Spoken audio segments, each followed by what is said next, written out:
a word without meaning or purpose. Forgiveness must come from the heart with all sincerity. Trespasses can be by word or by action. In Ephesians 4:26, it says, "Be ye angry and sin not.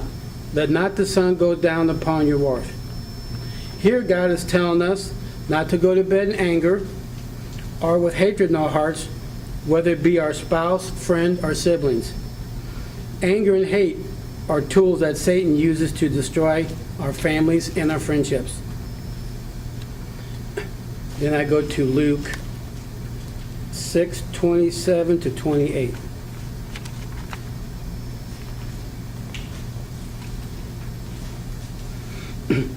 Here it says, "Woe unto you when all men shall speak well of you, for so did their fathers to the false prophets. But I say unto you which hear, love your enemies, do good to them which hate you." God's telling us here not to hate or seek revenge against those that hate us, but rather pray for them, to be good to them, and to help them win in how you can. And then also in Luke 17:3 and 4.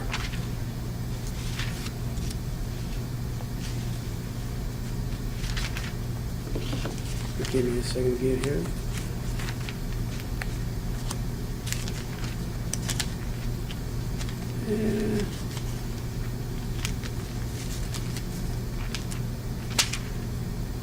I did have it marked. Here we go. "Take heed to yourselves. If thy brother trespasses against thee, rebuke him. And if he repent, forgive him.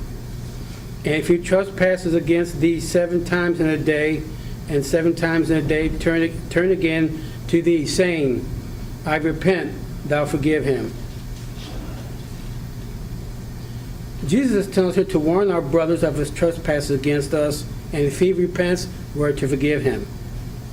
In verse 4, it tells us there is no limit to the number of times that we're to forgive those that hurt us in many different ways. When we start to think, I'm tired of forgiving this person for what he or she has done to me, just stop and think how many times God has forgiven you for things you may have done to others as well to him. And then in Colossians 3:8.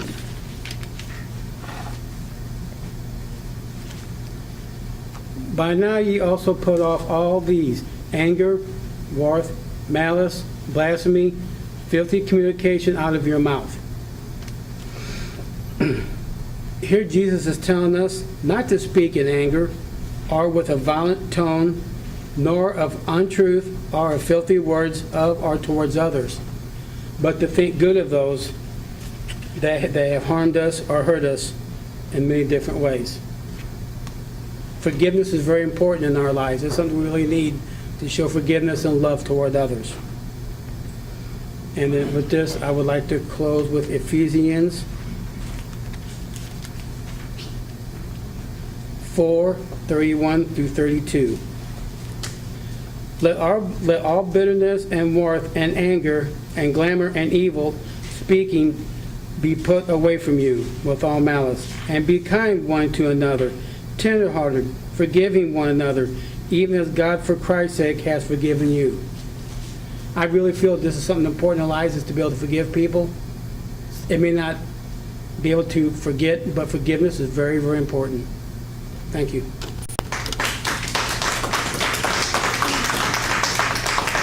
To be in Revelation 6. What's that, Dave? Just a second. It's, My reader's going to work with me here. it's Revelation 6, 5 through 8. It will be in Matthew 20. What's the next one? Matthew 24, after that, 4 through 8. And if I have time, Ezekiel 6, 12 through 13 after that. if we have time.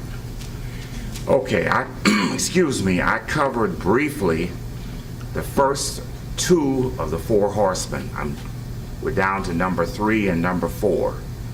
We're going to begin reading. Dave is going to begin reading with the black horse and the pale horse. Okay. Ready? Ready. Okay. Revelation 6, verse 5 through 8. When he opened the third seal, I heard the third living creature say, "Come and see." So I looked, and behold, a black horse, and he who sat on it had a pair of scales in his hands. And I heard a voice in the midst of the 4 living creatures saying, "A quart of wheat for a denarius, and 3 quarts of barley for a denarius, and do not harm the oil and the wine." When he opened the 4th seal, I heard the voice of the 4th living creature saying, "Come and see." So I looked, and behold, a pale horse, and the name of him who sat on it was Death, and Hades followed with him, and power was given to them over 1/4 of the earth, to kill with sword, hunger, with death, and by the beast of the earth. Okay, famines have always been a part of mankind. The Bible mentions a famine where they were selling dove's dung. Is that correct? Am I correct on that, John? Yeah. Yeah, they were selling dove's dung for so much. One of the greatest recorded famines took place during the Roman Empire. Rome had a welfare program, and I don't have time to get into that, but they had where they would do something like we do here. They gave a lot of the people living in the cities, they were given food, they were fed for various purposes. So they had a huge famine. I forgot how many people died in that famine, but it was one of the most grievous famines that took place in the ancient world. Dave, if you'll go to Matthew. Okay. Matthew 24, 4 through 8.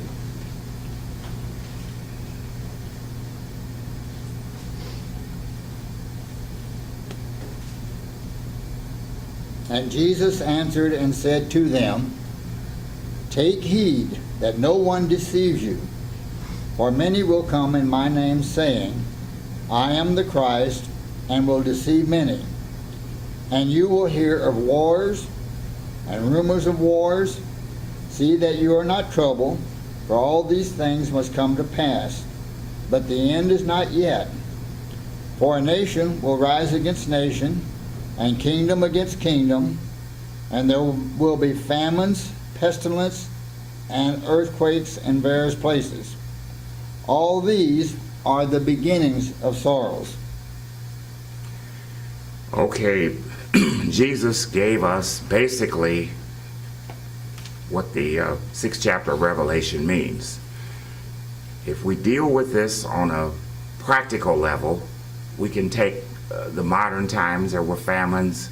The United States sent one time 900 tons of grain to India.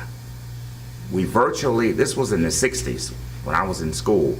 We virtually wiped out our store to save India from a famine. There have been famines in Africa, Biafra and others that I don't have time to get into. Disease epidemics always follow famines. Diseases have been stalking us for the millennia. The Bible mentioned plagues, which are disease epidemics. There was a great plague God sent on his people to punish them back in ancient days. Probably the greatest plague that struck us was the Black Death during the 1340s. I did some research on it, and if I remember correctly, it wiped out 1/3 of the population of Western Europe. It was so horrendous until they thought the world was going to end. It depopulated whole cities.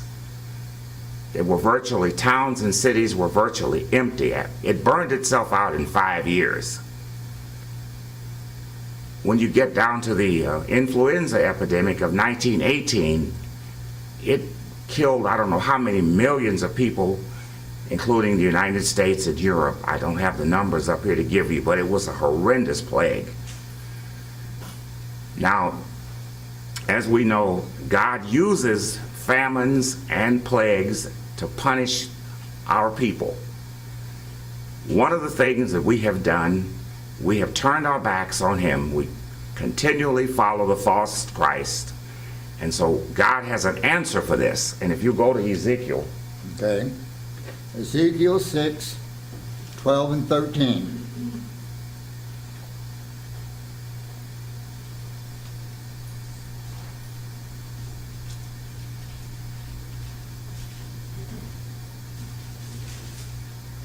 He who is far off shall die by the pestilence.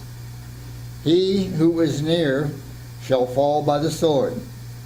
And he who remains and is besieged shall die by the famine. Thus will I spend my fury upon them. Then you shall know that I am the Lord, when their slain are among their idols, all around their altars, on every high hill, on all the mountain tops, under every green tree, and every thick oak, wherever they offered sweet incense to all their idols. Modern idolatry is going to cause God to destroy all of us as a nation. 1/3 is going to go probably by the initial war. The rest of them will perish with famine, disease epidemics, and the rest of them will go into captivity. John has gone into this in sermons, but we're going to look at probably, before this is all over with, it's going to depopulate the earth until we have 1/10 of basic nations, the United States, Europe. There's only going to be a tithe left by the time Jesus arrives back. So God help us, as Dan stated in his sermonette, to forgive, to repent, and turn away from the false religion that's we're going to see in evidence tomorrow. Thank you very much.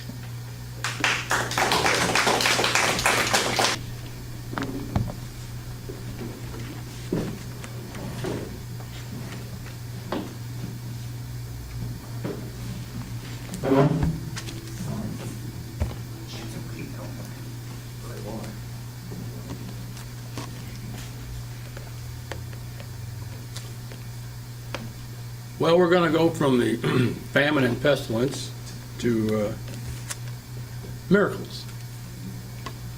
And we all talk about miracles. We would like to see more miracles, and we sometimes wonder why we don't see more miracles. I think that all of us would agree that a miracle is something that comes from God. Without God, it just won't happen. We expect miracles to happen because of what we read in the Bible.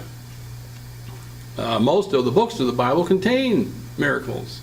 If you're on a Bible reading program and you're reading from Genesis and Matthew or Exodus and Luke, you're reading miracles every day you're reading. What we may forget is that what we are reading in any given setting may come over many years. Need to remember that the Bible that we're reading is covering about 4,100 years. So that's a long time. The book of Genesis alone covers 2,400 years. So if you just read Genesis and you think all the miracles, but that's over 2,400 years time. So I want to take a look today at some of these miracles and the time frame. How some of these major events took place. I want to begin in Genesis 41.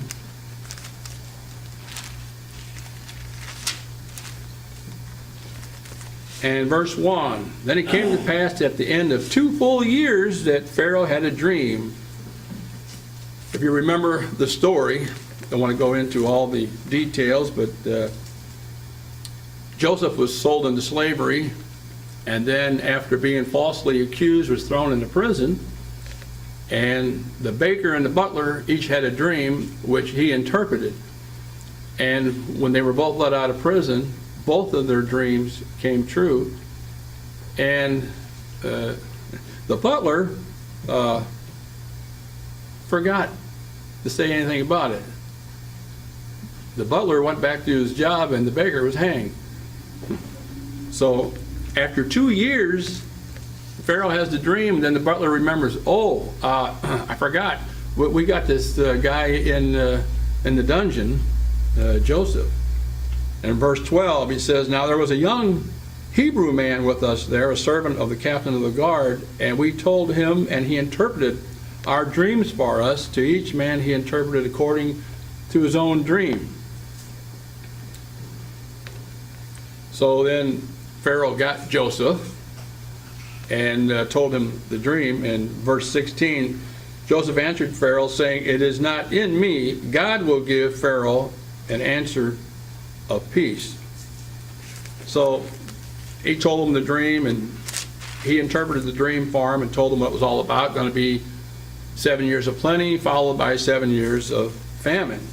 So in verse 38, Pharaoh said to his servants, "Can we find such a one as this, a man in whom is the Spirit of God?" Then Pharaoh said to Joseph, "Inasmuch as God has shown you all of this, there is no one as discerning and wise as you. You shall be over my house, and all my people shall be ruled according to your word. Only in regard to the throne will I be greater than you." So this miracle from God, Joseph was able to save Egypt, the surrounding countries, and his own family. Because when the famine got going, there was no food. They heard there was food in Egypt, and so they sent them down to Egypt, and you know the story. They went back and forth until finally they all went down to Egypt. And they stayed there. They never went back. They just stayed in Egypt. All the other events in the next few chapters are related to this miracle. The family coming down there, them getting established in Egypt, and staying there all the way up to the Exodus. So, for the sake of dating these miracles, I'm using Bollinger's Companion Bible. And the date of this miracle of Joseph interpreting the dream was in 1715 BC. Now we go to Exodus chapter 1. Exodus chapter 1, it says, "Now these are the names of the children of Israel who came to Egypt. Each man and his household came with Jacob." So it lists all of them, and then in verse 6 it says, "And Joseph died, all his brothers, and all that generation." So the whole generation was gone, all his brothers, his families. "But the children of Israel were fruitful and increased abundantly, multiplied and grew exceedingly mighty, and the land was filled with them. Now there arose a new king over Egypt who did not know Joseph." And I think Isaiah says that he was an Assyrian. So not only was he a new king, it was a whole new dynasty. And he didn't know anything about Joseph. How he saved the country, all the people. And you read through that, how all the things that he did. He actually was able to buy up everybody's property because they didn't have any food. And when the food ran out, and we don't have any of this, but we want food. So he says, "Well, okay, what do you got?" "Well, we got our land." So he bought the land. So at the end, Pharaoh owned everything.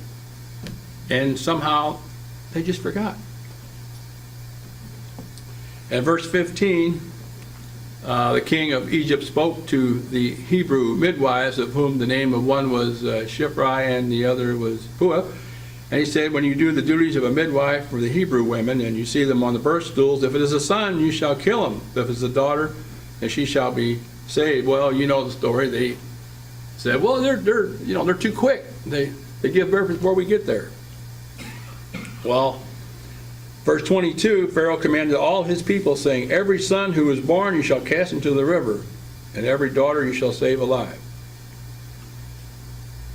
And a man of the house of Levi went and took as wife a daughter of Levi.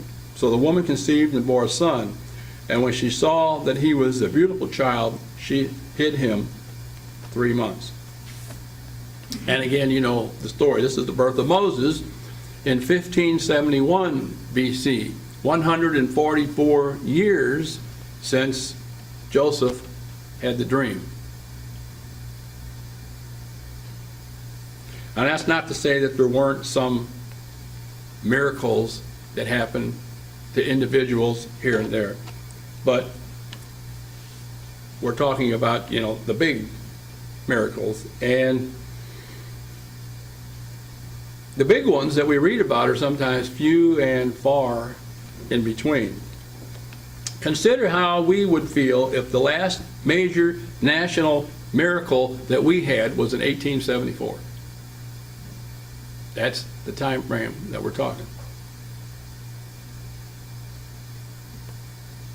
And this one, only a few people knew about. Moses' mother and his father and his sister. They knew what happened to Moses, and he was still alive. He was being raised by Pharaoh's daughter. It would be another 80 years before God would call Moses. And not just 80 years of life goes on, but 80 years of slavery and forced labor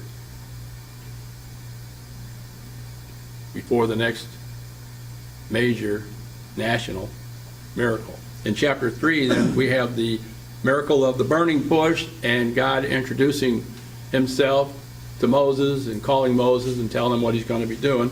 That's in 1491 BC. That's 224 years since the last miracle that had a national impact, Joseph's dream interpretation. The last one under Joseph saved Egypt. This one under Moses will destroy Egypt. For the next 40 years, God was right there with Moses and the children of Israel, and the miracles were a multitude. It was a daily event. And so, we'll skip ahead 40 years, which covers Exodus, Leviticus, Numbers, Deuteronomy, all the way up to Joshua chapter 1. Now, you don't think about that sometimes when you're reading, but Genesis covered 2,400 years, and the next 4 books covers 40 years. So that's where we're at. So we get to Joshua chapter 1 and verse 1. It says, after the death of Moses, the servant of the Lord, it came to pass that the Lord spoke to Joshua, the son of Nun, Moses' assistant, saying, Moses, my servant, is dead. Now therefore arise, go over this Jordan, you and all this people, to the land which I am given to them, the children of Israel. And verse 5, he says, no man shall be able to stand before you all the days of your life. As I was with Moses, so will I be with you. I will not leave you nor forsake you. So Joshua had this promise from God. He could not be defeated all of his life. God was going to fight for him. He was going to win as long as he did what he was supposed to do. God was going to be there. And he had the last 40 years under Moses to know what God did for Moses and the people, and he knew God would do the same thing for him. Well, in chapter 2, again, you know the story of the spies and Rahab and how they were saved. She hid them away. And in chapter 3, in verse 14, it says, so it was when the people set out from the camp to cross over the Jordan with the priests bearing the ark of the covenant before the people, and as those who bore the ark came to the Jordan, and the feet of the priest who bore the ark dipped in the edge of the water, for the Jordan overflows all its banks during the whole time of harvest. So in other words, the river was flooding. That the waters which came down from upstream stood still and rose in a heap very far away at Adam, the city that is beside Zaratan. So the waters that went down into the sea of the Arabah, the salt sea, failed and were cut off, and the people crossed over opposite Jericho.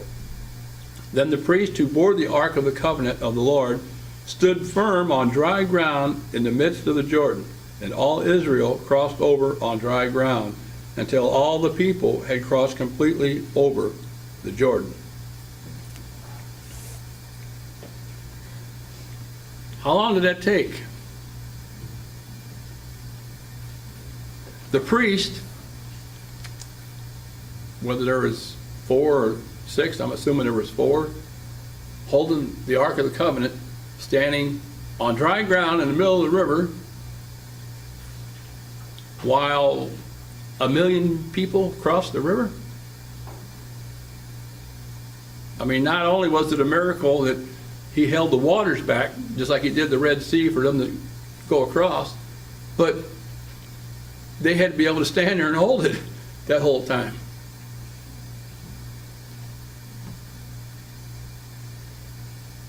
God was with them, miracle after miracle. Chapter 6, you know the story of Jericho, and the walls came tumbling down at the sound of the trumpet and the shout. In chapter 10 and verse 12 says, Then Joshua spoke to the Lord in the day when the Lord delivered up the Amorites before the children of Israel, and he said in the sight of Israel, Sun, stand still over Gibeon, and moon in the valley of Ayalon. So the sun stood still, and the moon stopped, till the people had revenge upon their enemies. Is this not written in the book of Jasher? So the sun stood still in the midst of heaven, and did not hasten to go down for about a whole day. And there has been no day like that, before it or after it, that the Lord heeded the voice of a man, for the Lord fought for Israel. The Lord fought for Israel. And all the rest of the days of Joshua, he fought for them. Of course, we know the sun didn't stand still. The earth quit revolving. He said, sun, stand still, and the earth came to a screeching halt for a whole day, and then started up again.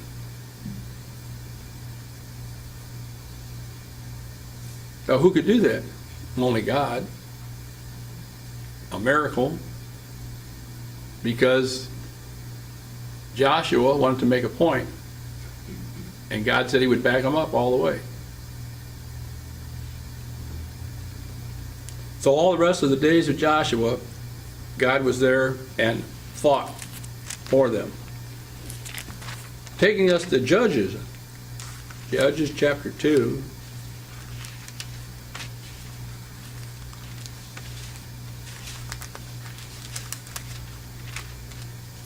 Judges 2 and verse 7 says, So the people served the Lord all the days of Joshua, and all the days of the elders who outlived Joshua, who had seen all the great works of the Lord which he had done for Israel. Now Joshua the son of Nun, the servant of the Lord, died when he was 110 years old. And they buried him within the border of his inheritance in Timnah, Heres, in the mountains of Ephraim, on the north side of Mount Gash. When all that generation had been gathered to their fathers, another generation arose after them who did not know the Lord nor the work which he had done for Israel. It's amazing, isn't it?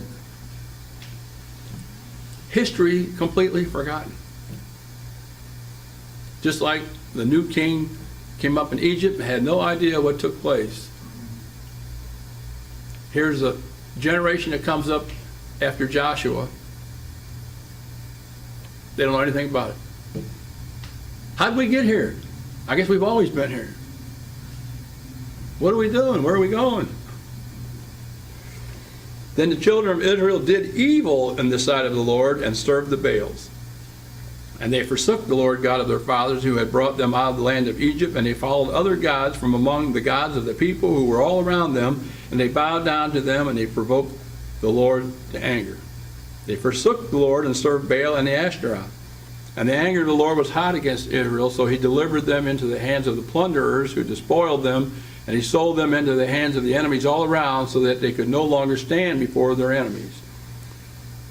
Wherever they went out, the hand of the Lord was against them for calamity, as the Lord had said, and as the Lord had sworn to them, and they were greatly distressed. Nevertheless, the Lord raised up judges who delivered them out of the hand of those who plundered them.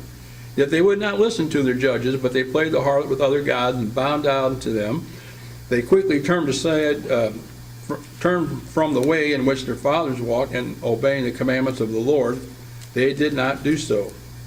And when the Lord raised up the judges for them, the Lord was with the judge and delivered them out of the hands of their enemies all the days of that judge. For the Lord was moved to pity by their groanings because of those who oppressed them and harassed them. And it came to pass, when the judge was dead, that they returned and behaved more corruptly than their fathers by following other gods to serve them and bow down to them.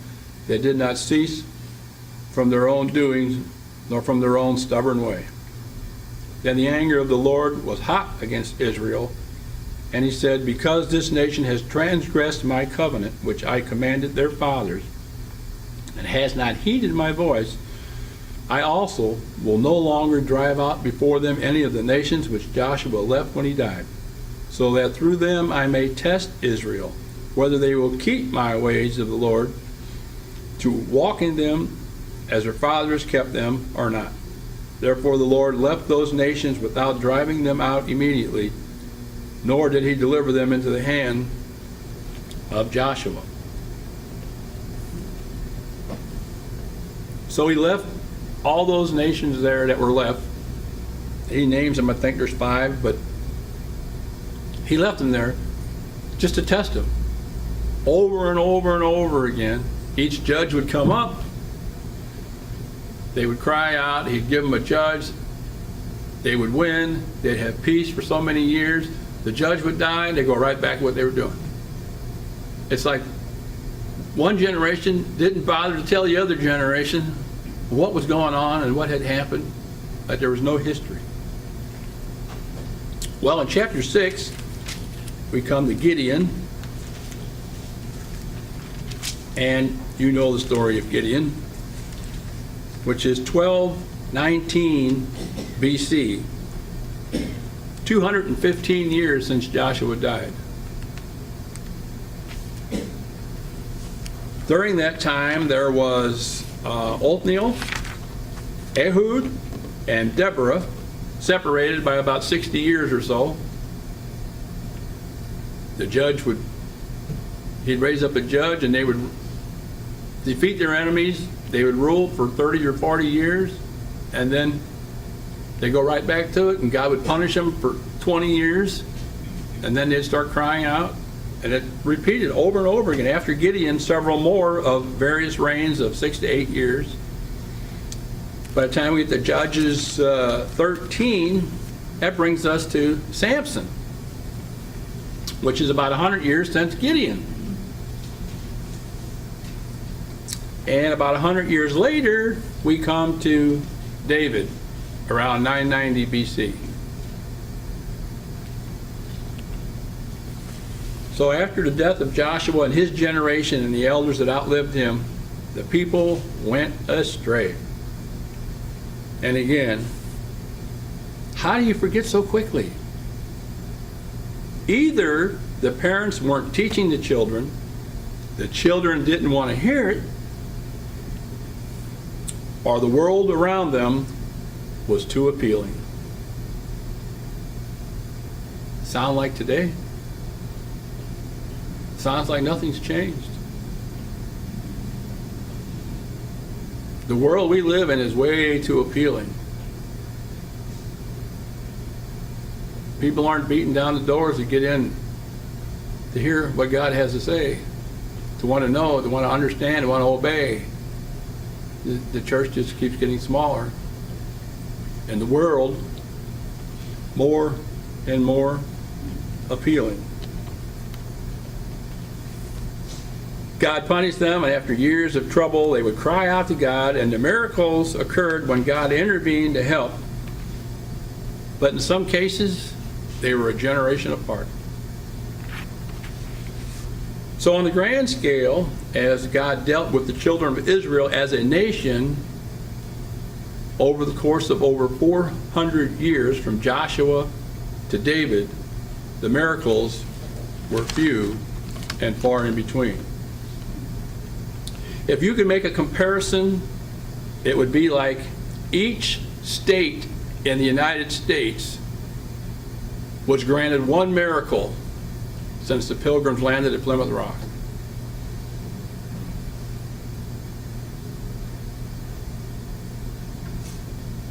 How bad a shape we would be in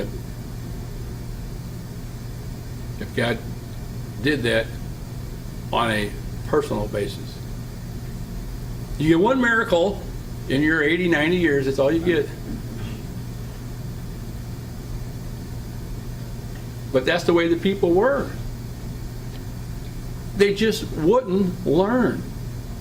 That's why he said in Hebrews, they always go astray in their heart. Give them a judge, bring them peace, everything's great and wonderful. People get old and die. The kids say, I kind of like what this guy's doing over here. They seem to be doing fine with their God. Why don't we go do that? Hey, there's one over there. Let's go. It's got lights and ornaments, and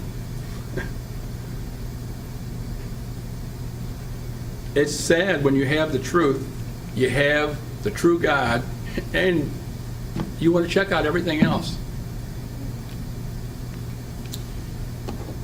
From the time of Samuel and David through all the prophets, there were some notable miracles, but that covered another 600 years. The fall of Dagon, when the ark was captured, remember that, when the Philistines captured the ark and they put it out there, and they went up in the morning and the statue of Dagon had fallen over on its face. David and Goliath. Elijah's prophecy of no rain for 3.5 years. And then the bolt out of the blue, the bolt of lightning out of a clear blue sky at the answer to the prayer. And then the rains came after that. You remember he told the guy, go look and see what you see. Like 3 times, nothing. You look again. He said, way out there I see a small cloud.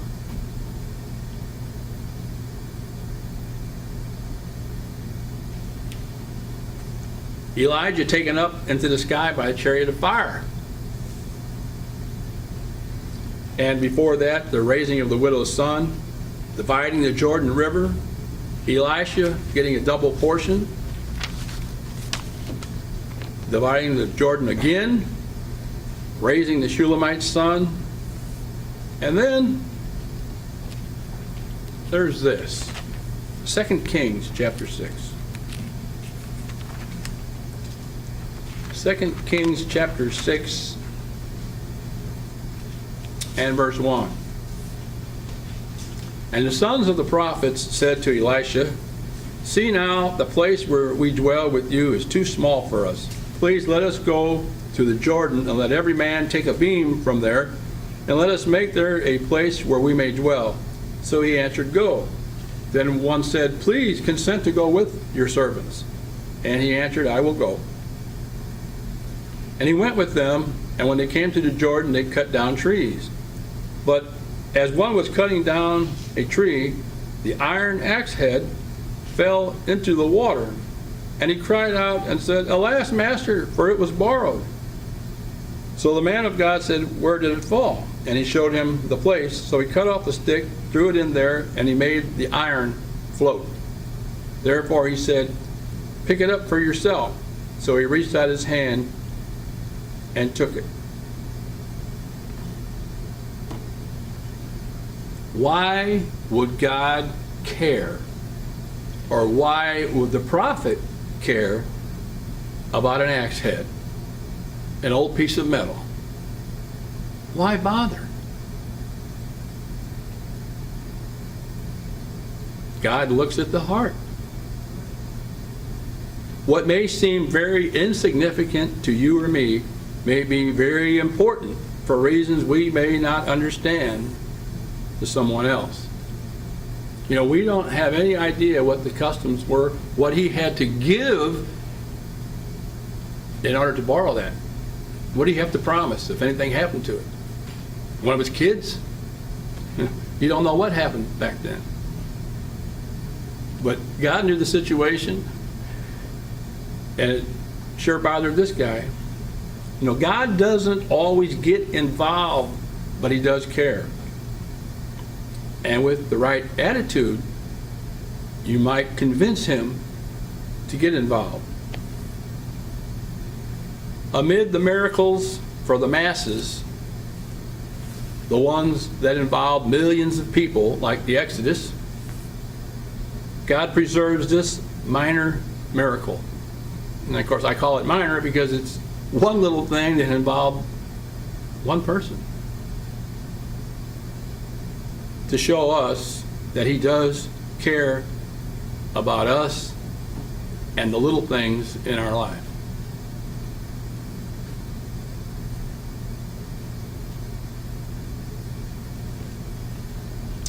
Second Kings chapter 20. Again, you know most of these stories, just like a history lesson, but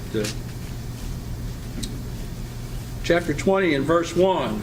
In those days Hezekiah was sick and near death. And Isaiah the prophet, the son of Amos, went to him and said to him, Thus says the Lord, set your house in order, for you shall die and not live. Then he turned his face toward the wall and prayed to the Lord, saying, Remember now, O Lord, I pray, how I have walked before you in truth and with a loyal heart, and have done what was good in your sight. And Hezekiah wept bitterly. He reminded God of the type of person that he had been and tried to be. And it happened before Isaiah had gone out into the middle court that the word of the Lord came to him, saying, Return and tell Hezekiah, the leader of my people, Thus says the Lord, the God of David, your father, I have heard your prayer, I have seen your tears, surely I will heal you. On the third day you shall go up to the house of the Lord. And I will add to your days 15 years. And I will deliver you and this city from the hand of the king of the Assyria. And I will defend this city for my own sake and for the sake of my servant David. Then Isaiah said, Take a lump of figs. So they took and laid it on the boil, and he recovered. And Hezekiah said to Isaiah, What is the sign that the Lord will heal me, that I shall go up to the house of the Lord the third day? Isaiah said, Is this the sign? This is the sign to you from the Lord, that the Lord will do the thing which he has spoken. Shall the shadow go forward 10 degrees or go backward 10 degrees? Hezekiah answered, It is an easy thing for a shadow to go down 10 degrees, but no, let the shadow go backward 10 degrees. So Isaiah the prophet cried out to the Lord, and he brought the shadow 10 degrees backward, by which it had gone down on the sundial of Ahaz. So again, what happened in this case? Not only did the earth not stand still, it went backwards. Now, Hezekiah reminded God of what he had been. You know, God sends the prophet and says, Get your house in order, you're going to die. It's not really what you want to hear. But before Isaiah could get a few feet away, God heard the prayer, answered the prayer, and told Isaiah, Turn around, go back. I made a decision. I'm going to heal him and give him 15 years. Isaiah says, Well, what sign are you going to show me? how about the fact you're still going to be alive in 3 days? You know, you know, you just wonder what do you need? You know, how much do you need from God to convince you? Not only did the prophet turn around and say, God heard your prayer, he didn't say, oh, you must have heard from God, because how did you know I was praying? You're going to go up in 3 days. If you wait 3 days, you'll know you're not dead, and you'll be out of your bed and walking. But he wanted to see a sign. But as a lesson for us, remind God how hard you have tried to do what he expects you to do, and how hard you have tried to please him. Admit how you have failed, and admit what he means to you. You know, that's that personal relationship with God. Don't ask for a sign, because it may show a lack of faith. And in Hezekiah's case, he was a king over millions of people. So God granted him the sign. But what did he do to Zechariah? When the angel Gabriel says that you're going to have a son, his name's going to be John. Well, yeah, but okay, you're deaf or dumb. You can't speak. That's it. You know, you're going to question me. You're not going to believe what I'm saying. How many other angels have you seen lately? You know. But that's just human nature, you know. We say, well, wait a minute, what? And so I wouldn't ask God for a sign. I'd just remind him, as Hezekiah did. Know that he cares, and expect a miracle.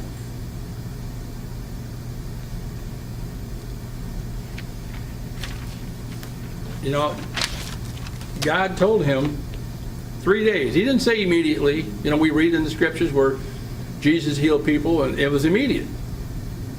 He didn't say immediately. He said 3 days. 3 days gave him time to check his faith, to try and draw closer to God, and to understand, you know, what just happened. God heard your prayer and gave you a miracle. You're going to live 15 more years.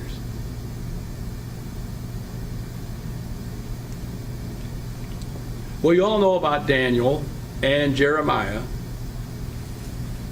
And then we come to the end of Malachi, and there is silence for another 400 years. Now we know from the prophecies of Daniel that miracles undoubtedly happened during that time, but they're not recorded. There's just an empty biblical history for 400 years until the New Testament.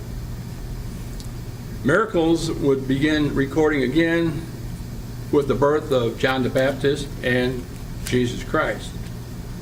Then 30 years later, multitudes of miracles. Let's go to Mark chapter 1. Mark chapter 1 and verse 32. This is in Capernaum, and they just came out of the synagogue, and they went into Simon Peter's house. His wife's mother was sick. Jesus healed her, and verse 32, at evening, when the sun had set, they brought to him all who were sick and those who were demon-possessed, and the whole city was gathered together at the door. Then he healed many who were sick with various diseases and cast out many demons. And he did not allow the demons to speak because they knew him. You get the idea that nothing much had happened for the masses. it's like during that 400 years, nothing happened. People just got sicker and sicker. We go to John chapter 5. John chapter 5 and in verse 2, it says, "Now there is in Jerusalem by the sheep gate a pool, which is called in Hebrew Bethesda, having 5 porches, and these lay a great multitude of sick people, a great multitude of sick people, blind, lame, paralyzed, waiting for the moving of the water. For an angel went down at a certain time into the pool, stirred up the water, then whoever stepped in first after stirring the water was made well of whatever disease he had. Now a certain man was there who had an infirmity 38 years. When Jesus saw him lying there and knew that he'd already been there in that condition a long time, he said to him, "What do you want? Do you want to be made well?" And the sick man answered, "Sir, I have no one to put me in the pool when the water is stirred up, but while I am coming, another steps down before me." And Jesus said to him, "Rise, take up your bed, and walk." And immediately the man was made well. Again, you get the idea that multitudes suffered for a long time until Jesus' ministry began. The Gospels and the Acts are full of miracles. When Jesus is walking with his people at the time of Moses and during the time of his ministry, miracles happen by the multitudes. And then just before the death of Paul, we see things change once again. We go to 2 Timothy. 2 Timothy chapter 4.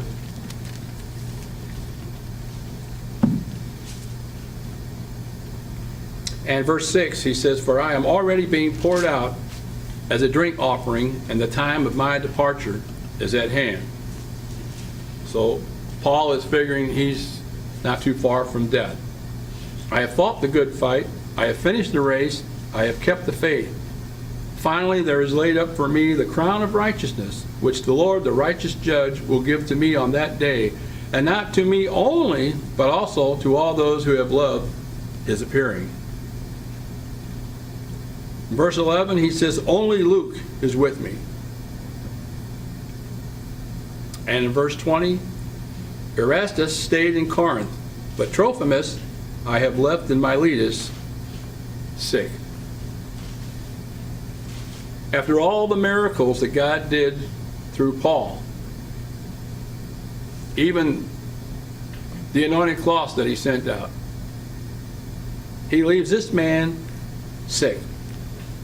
And you can read in Acts 20 and 21 that he was a traveling companion of Paul and probably witnessed some of the miracles that had happened.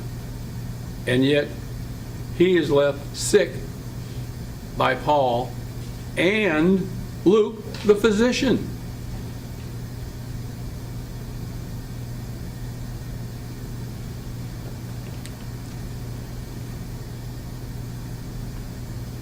I would say that we have all seen or experienced miracles, whether big or small.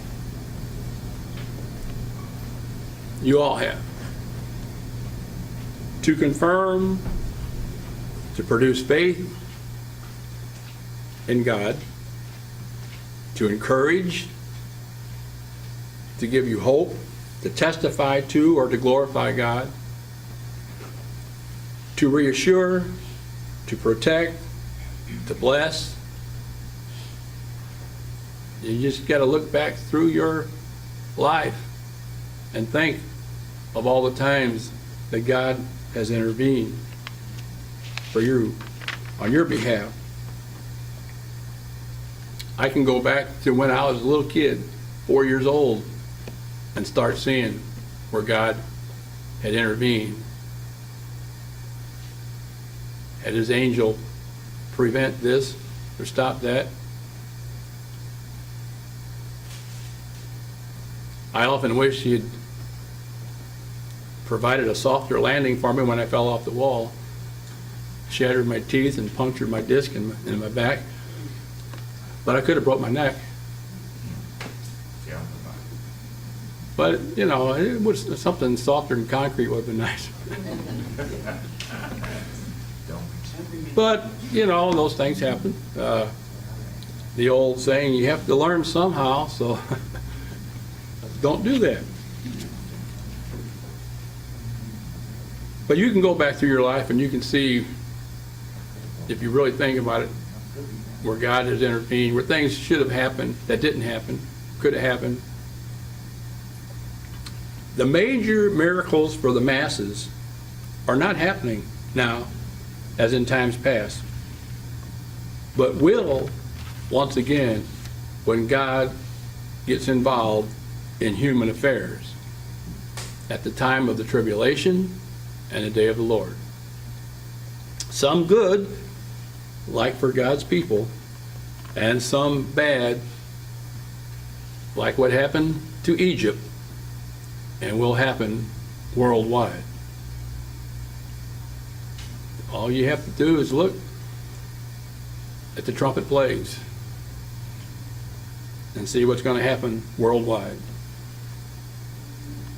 at the time of God's wrath. God knows you and you know Him. He is in you.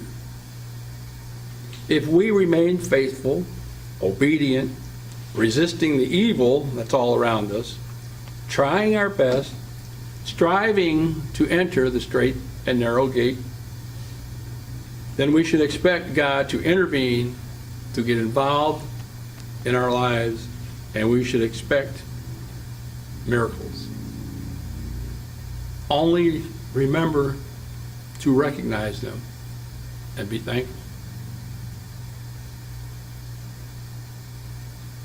Sometimes you don't even pay any attention. Things happen, and you have to stop and think and recognize it. In conclusion, I want to go back to Psalm 91.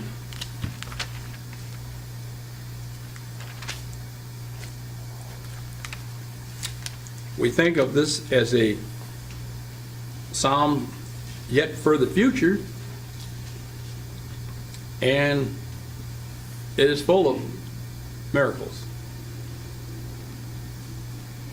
He who dwells in the secret place of the Most High shall abide under the shadow of the Almighty. I will say of the Lord, He is my refuge and my fortress, my God, in Him I will trust. Surely He shall deliver you from the snare of the fowler and from the perilous pestilence. He shall cover you with His feathers, and under His wings you shall take refuge. His truth shall be your shield and buckler. His truth. That's a miracle. That's a miracle that each one of us have experienced when God revealed His truth to us and then gave us the Spirit of truth at the time of baptism and laying on of hands. Probably we'll come to realize that was the biggest miracle that could have happened. All you need to do is look outside, and you can't tell people anything to bring them in here, to listen to God, to obey God. God had to do it. He had to read your mind, give you some truth, and see what you're going to do with it.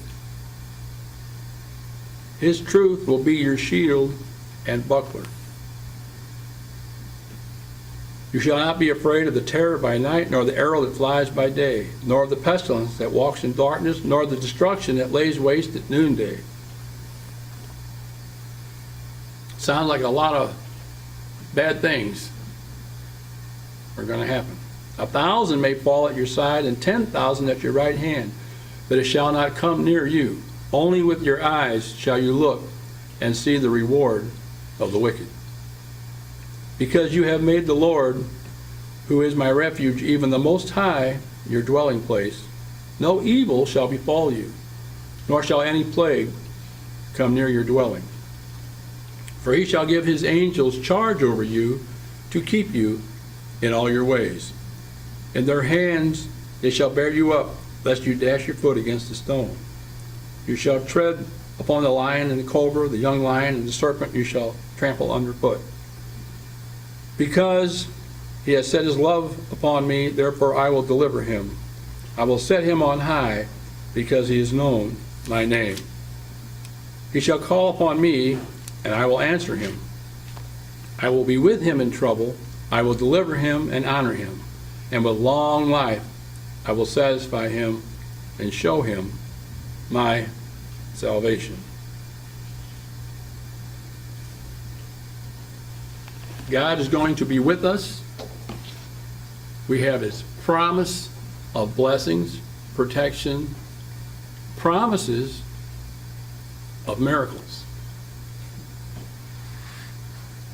How big? How small?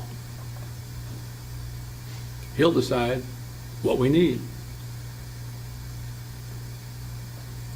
But I think he shows us, even in the case of the axe head, that he made float so it could be recovered. He cares. He cares about some of the little things, and he's willing to give you a miracle if it means enough to you. If you cry out like he did, like Hezekiah did, God cares. And with the right attitude, you can get him involved, and you might even get a miracle.